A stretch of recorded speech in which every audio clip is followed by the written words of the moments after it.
Good morning, everyone. It's Anifa Menon from hearthealthbrainhealth.com, encouraging healthy grieving and mindful actions. Today, my thoughts and contemplation time have been all about, of course, what I think, what I speak, what I do. And of course, this is what I encourage people to take a mindful moment to understand before they speak or act, right? So often we have to understand how is it that we think. And this was all inspired actually a few days ago when I saw a friend who I haven't seen for quite some time. And it was so lovely to see her. It was such a treat. And she's a good friend. But in that time, one of the first things that she said to me when she entered my door was, "Wow, you look great. You're still slim or skinny or something." And I think a lot of people would think of that as a really good comment. And I took it as the compliment that it was intended. At the same time, there was this conscious awareness of, I'm going to need to contemplate this for some time. And it's interesting because it's something that I've actually talked about in practice for quite some time, but I will share with you today. So, some of the quotations that I came up with in post contemplation time were these. The first one is by Will Rogers. And the quotation says, "Good judgment comes from experience, and a lot of that comes from bad judgment." So, again, good judgment comes from experience, and a lot of that comes from bad judgment. So this is interesting, right? So what is it about judgment? It's and about this experience. What is it that I'm judging about this experience? And I do know that there was a time that I was very focused, not that long ago, on helping patients who have cancer. And if you have either had a family member or friend go through any cancer experience, you will notice one of two things can happen. So, one thing is a lot of people will lose weight. So, it could be through chemotherapy, it could be through surgery, it could be through stress, but a lot of people will lose weight. And then there's another group that will gain weight, and that could be because a mass is growing in their body somewhere. So they're noticing that their weight is changing if they step on a scale, or perhaps their clothes aren't fitting, and it's because there's a mass there somewhere. And this is very interesting to me. And of course, a mass can then lead to fluid retention, and then there's also weight gain from this. And I became so sensitive to this awareness in patients that, oh, someone told me I look great and they have no idea I'm going through cancer, right? That sort of idea. And just in case any of you are contemplating this, I'm not going through anything right now, thank goodness. Doesn't mean that I never will.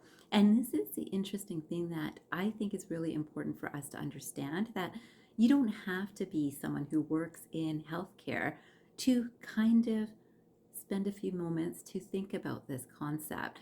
When people gain weight, it can be, people in the past might have said, oh, maybe it's a glandular problem. And oftentimes when people have thyroid concerns, they can gain weight. They can also lose weight. But there's any sorts of chronic conditions can lead to either side. And then socially, it seems so acceptable to tell people like, oh, you look great when you've lost weight. And it's only the person who really knows. So to me, that experience has definitely shaped me into being more mindful about how I communicate with people about that. And really, if someone is trying to lose weight and says, oh, I've been working out and I'm eating healthier, how do you think I look? I love telling them they look great if they do. And then there are people who look really gaunt when they're doing all of that. So they've lost weight, but something doesn't look right. It doesn't look like a healthy weight loss, even though they're actually trying to lose weight. Maybe they're starving themselves in the time, right? So people will go into really extreme diets to get to that place. So, of course, there's that mindful awareness of what am I sharing with people and what is it that they're sharing with me. And they don't have to tell me everything for me to be able to be honest and kind in my sharing of what I am seeing, right? And you too can do the same thing in your experience with people. And again, this comes from experience. And it's interesting in terms of weight gain, just so you know. There was a time where, when I was in my teens, that I was really trying to gain weight. Now, don't laugh. You'd think, who would want to gain weight? That must have been a nice place. Well, really, in the time I was playing more professional tennis and I wanted more muscle mass, and I remember making doctor's appointments to go see, is there a way I can gain weight? And at that time, protein shakes were just starting to get in vogue, I guess. So that's what my medical doctor had recommended.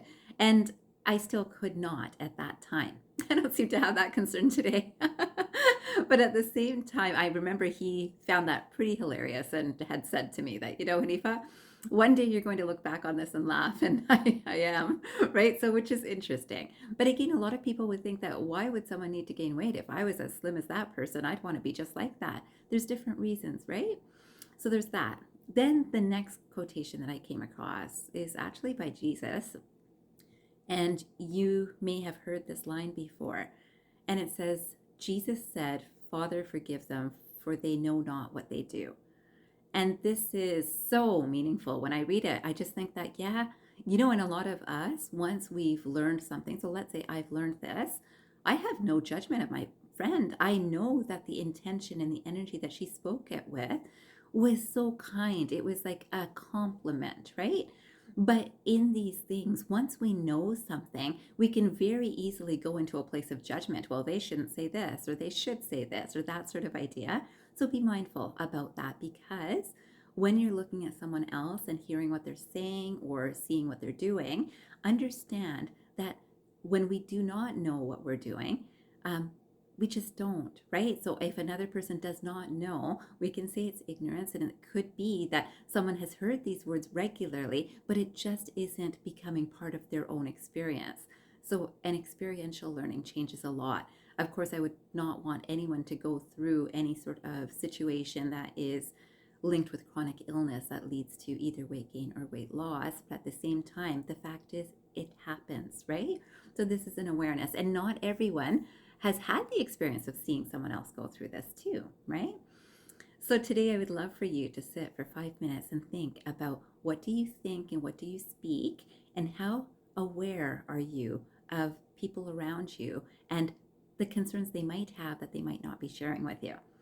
So last quotation I would love to share with you is, the improvement of understanding is for two ends. First, our own increase of knowledge.